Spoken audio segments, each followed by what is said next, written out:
Hello everyone, welcome to my channel. ಇವತ್ತೊಂದು special recipe ತೋರಿಸ್ತಾ ಇದ್ದೀನಿ.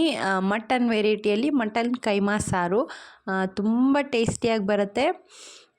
ಬನ್ನಿ ಹೇಗೆ ಮಾಡೋದು ಅಂತ ನೋಡೋಣ. ಆ್ಯಕ್ಚುಲಿ ಇವತ್ತು ಲಾರ್ಜ್ ಕ್ವಾಂಟಿಟಿಯಲ್ಲಿ ಮಾಡ್ತಾಯಿದ್ದೀವಿ. ಒಂದು 2.5 kg ಮಟನ್ ಕೈಮಾ ಸಾಂಬಾರು ಮಾಡ್ತಾಯಿದ್ದೀವಿ. ಫಂಕ್ಷನ್ಗೋಸ್ಕರ ಮಾಡ್ತಾ ಇರೋದು.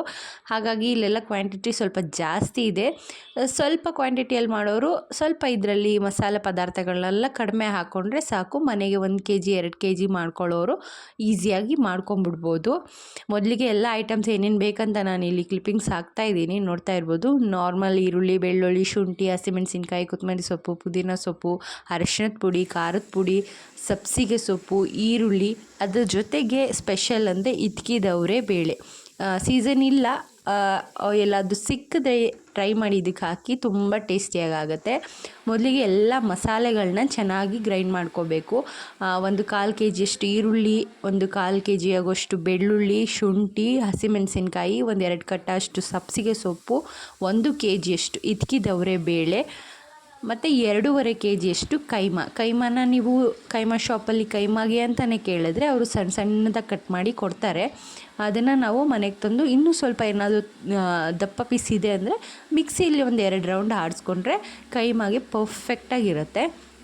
ಮೊದಲಿಗೆ ನೋಡಿ, ಒಂದು ದೊಡ್ಡ ಪಾತ್ರೆ ಇಟ್ಟಿದ್ದೀವಿ. ನಾನು ಹೇಳಿದ್ನಲ್ಲ ಲಾರ್ಜ್ ಕ್ವಾಂಟಿಟಿಯಲ್ಲಿ ಮಾಡ್ತಾ ಇರೋದ್ರಿಂದ ನಾನು ಇಲ್ಲಿ ದೊಡ್ಡ ಪಾತ್ರೆ ಬಳಸಿದ್ದೀನಿ. ಕಡಿಮೆ ಕ್ವಾಂಟಿಟಿಯಲ್ಲಿ ಮಾಡೋರು ಸುಮಾರಾಗಿ ನಿಮ್ಮ ಮನೆಯಲ್ಲಿ ಆ ಸಾಂಬಾರು ಪಾತ್ರೆ ಯಾವುದಿರುತ್ತೆ ಅದನ್ನು ಬಳಸ್ಬೋದು. ನಂತರ ಇಲ್ಲಿ ಒಂದು 5 ತೆಂಗಿನಕಾಯಿಗಳು ಬೇಕಾಗುತ್ತೆ. ಒಂದು 8ರಿಂದ 10 ಟೊಮೆಟೊ ಹಣ್ಣು ಬೇಕಾಗುತ್ತೆ.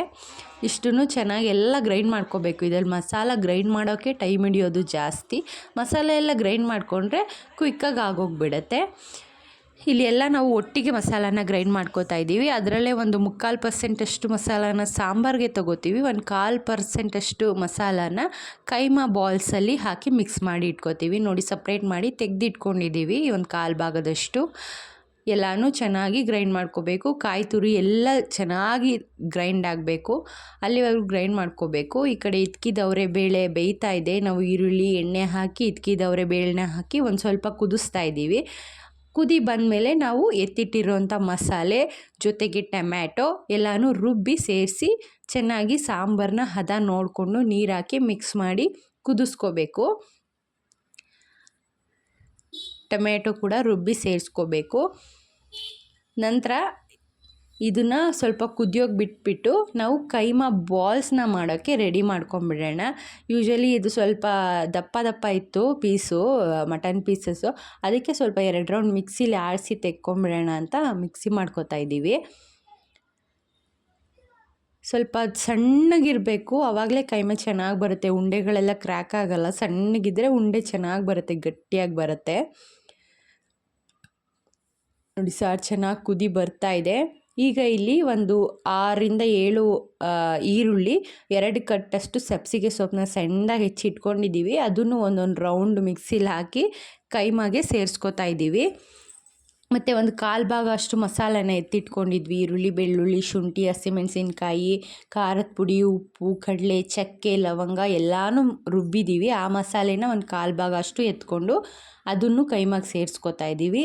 ನಂತರ ಇಲ್ಲಿ ಉರಿಗಡಲೆನ ಪುಡಿ ಮಾಡಿ ಇಟ್ಕೋಬೇಕು. ಅದನ್ನು ಈಗಲೇ ಸೇರಿಸೋದು ಬೇಡ. ನಾವು ಎಲ್ಲ ಮಿಕ್ಸ್ ಮಾಡಿ ಕೈಮಾ ಬಾಲ್ಸು ಗಟ್ಟಿಯಾಗಿ ಬರ್ತಾ ಇದೆಯಾ ಅಂತ ಚೆಕ್ ಮಾಡ್ಕೋಬೇಕು. ಏನಾದರೂ ತೆಳ್ಳಗಾಗಿದೆ ಅಂತ ಅನಿಸಿದ್ರೆ ಮಾತ್ರ ನಮಗೆ ಎಷ್ಟು ಬೇಕೋ ಒಂದು 2 ಇಡಿ ಆಗೋಷ್ಟು ಹುರಿಗಡಲೆ ಪುಡಿನ ಸೇರಿಸ್ಕೋಬೇಕು. ಇದಕ್ಕೆ ಇಲ್ಲಿ ಖಾರಕ್ಕೆ ಒಂದು 2ರಿಂದ 3 ಸ್ಪೂನಷ್ಟು ಖಾರದ ಪುಡಿ, ರುಚಿಗೆ ತಕ್ಕಷ್ಟು ಉಪ್ಪು ಮತ್ತು ಒಂದು 2 ಇಡಿ ಆಗೋಷ್ಟು ಹುರಿಗಡಲೆ ಪುಡಿನ ಸೇರಿಸಿ ಚೆನ್ನಾಗಿ ಮಿಕ್ಸ್ ಮಾಡಿಕೊಂಡು ಕೈಮಾ ಬಾಲ್ಸ್ನ ರೆಡಿ ಮಾಡ್ಕೋಬೇಕು. ನಿಮಗೆ ಯಾವ ಸೈಜಲ್ಲಿ ಬೇಕೋ ಆ ಸೈಜಲ್ಲಿ ಬಾಲ್ಸ್ನ ರೆಡಿ ಮಾಡ್ಕೊಳ್ಳಿ. ಮೀಡಿಯಮ್ ಸೈಜಲ್ಲಿ ನಾವಿಲ್ಲಿ ಮಾಡಿ ಇಟ್ಕೋತಾ ಇದ್ದೀವಿ. ನಾನು ಹೇಳ್ದಂಗೆ ಫಂಕ್ಷನಿಗೆ ಮಾಡ್ತಾ ಇರೋದ್ರಿಂದ ತುಂಬ ಲಾರ್ಜ್ ಕ್ವಾಂಟಿಟಿ ಇದೆ, 2.5 kg ಅಷ್ಟಿದೆ. ನಿಮಗೆ ಇಲ್ಲಿ ಮಸಾಲೆ ಪದಾರ್ಥಗಳನ್ನ ಹೆಚ್ಚು ಕಮ್ಮಿ ಮಾಡಿಕೊಂಡು 1 kg ಅಥವಾ ಅರ್ಧ kg ಮಾಡ್ಕೊಳ್ಳೋರು ಮಾಡ್ಕೋಬೋದು. ನೋಡಿ, ಎಲ್ಲ ಬಾಲ್ಸು ರೆಡಿಯಾಗಿದೆ. ಈಗ ಈ ಸಾಂಬಾರು ಚೆನ್ನಾಗಿ ಕುದಿ ಬಂದಿದೆ.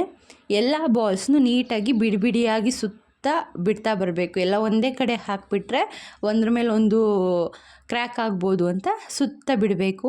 ಒಂದು 10ರಿಂದ 15 ನಿಮಿಷ ಕುದಿಸಿದ್ರೆ ಸಾಕು. ಸೂಪರಾಗಿರೋ ಕೈಮಾ ಸಾರು ರೆಡಿ ಆಗುತ್ತೆ.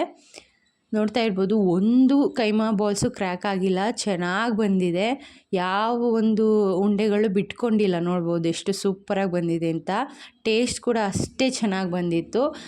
ಊಟ ಮಾಡಿದವರೆಲ್ಲ ತುಂಬ ಚೆನ್ನಾಗಿದೆ ಅಂತಲೇ ಹೇಳಿದ್ರು. ಅದರಲ್ಲೂ ಇದ್ಕಿದವರೆ ಬೇಳೆ ಹಾಕಿದ್ದು ಒಂದು ಎಕ್ಸ್ಟ್ರಾ ಲೆವೆಲ್ ಟೇಸ್ಟ್ ಕೊಡ್ತಿತ್ತು. ಆ ಸಬ್ಸಿಗೆ ಸೊಪ್ಪು ಫ್ಲೇವರ್ ಅಂತೂ ಸೂಪರಾಗಿತ್ತು. ಐ ಹೋಪ್ ಇವತ್ತಿನ ಈ ಸೂಪರ್ ರೆಸಿಪಿ ನಿಮಗೆ ಇಷ್ಟ ಆಗಿದೆ ಅನ್ಕೋತೀನಿ. ಇಷ್ಟ ಆಗಿದರೆ ಲೈಕ್ ಮಾಡಿ, ಶೇರ್ ಮಾಡಿ, ಕಮೆಂಟ್ ಮಾಡಿ. ನನ್ನ ಚಾನೆಲ್ನ ಇನ್ನೂ ಯಾರು ಸಬ್ಸ್ಕ್ರೈಬ್ ಮಾಡದೆ ನೋಡ್ತಾ ಇದ್ದೀರಾ, ಪ್ಲೀಸ್ ಸಬ್ಸ್ಕ್ರೈಬ್ ಮಾಡ್ಕೊಂಡು ನೋಡಿ. ಮತ್ತೆ ಸಿಗ್ತೀನಿ ಹೊಸ ರೆಸಿಪಿಯೊಂದಿಗೆ.